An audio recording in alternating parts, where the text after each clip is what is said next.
Est-ce qu'on achète ou est-ce qu'on répare ce qu'on a déjà? Nous, aujourd'hui, on est plutôt Green Friday. Avec vous, Vianney Bernard, bonjour. Bonjour. Vous êtes cofondateur de Revive, une plateforme qui prend soin particulièrement de nos appareils électroniques, les téléphones, les tablettes, les consoles. Il faut savoir qu'un Français, seul un Français sur 4 répare ses produits électroniques une fois cassés ou en panne.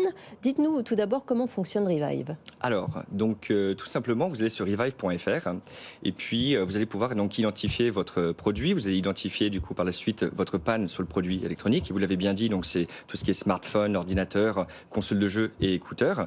Et derrière, ce qu'on va faire, c'est qu'on va aller identifier donc les meilleurs réparateurs qui vont pouvoir résoudre votre problème en vous proposant du coup un pré-devis immédiat.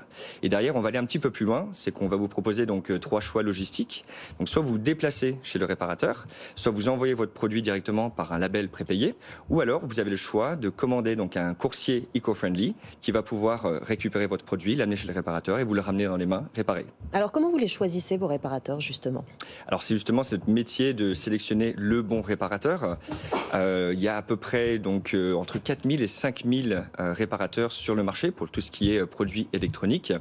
Et il existe donc des réparateurs agréés, constructeurs, des réparateurs donc indépendants. Et ce qu'on va faire, c'est aller sélectionner donc les meilleurs sur le marché. Agréés et indépendants, vous avez les deux? Exactement, oui. On a les deux. Et alors comment on fait ça? Donc on va avoir un réparateur qui va arriver donc directement sur la plateforme et on va lui faire passer donc un audit qui va durer en général entre 2 et 3 semaines.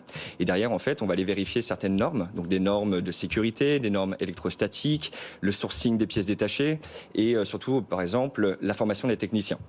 Et donc on va lui faire signer donc une charte de qualité qui va s'engager donc à respecter tout au long du terme.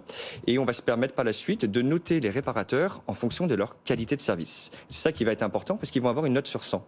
Et sur cette note, donc elle va avoir tendance à évoluer au fur et à mesure du temps, on va proposer donc un réparateur plutôt qu'un autre pour que le consommateur ait toujours la meilleure qualité. Jean-Marc. Oui, par rapport à ce réseau de réparateurs, d'abord, il n'est pas uniquement dans la région parisienne, où il est un peu partout dans toute la France, où votre champ géographique, c'est toute la France. Est-ce qu'il y a des gens que vous sortez du réseau? Est-ce que les gens vous viennent vers vous? Est-ce que vous avez des chasseurs de tête, entre guillemets, pour ces réparateurs? Et dernière question liée à ça, est-ce que vous avez un service après-vente? C'est-à-dire, est-ce que si ça s'est mal passé, vous assumez les conséquences de cette erreur et est-ce que vous prenez en charge l'orientation vers un autre réparateur?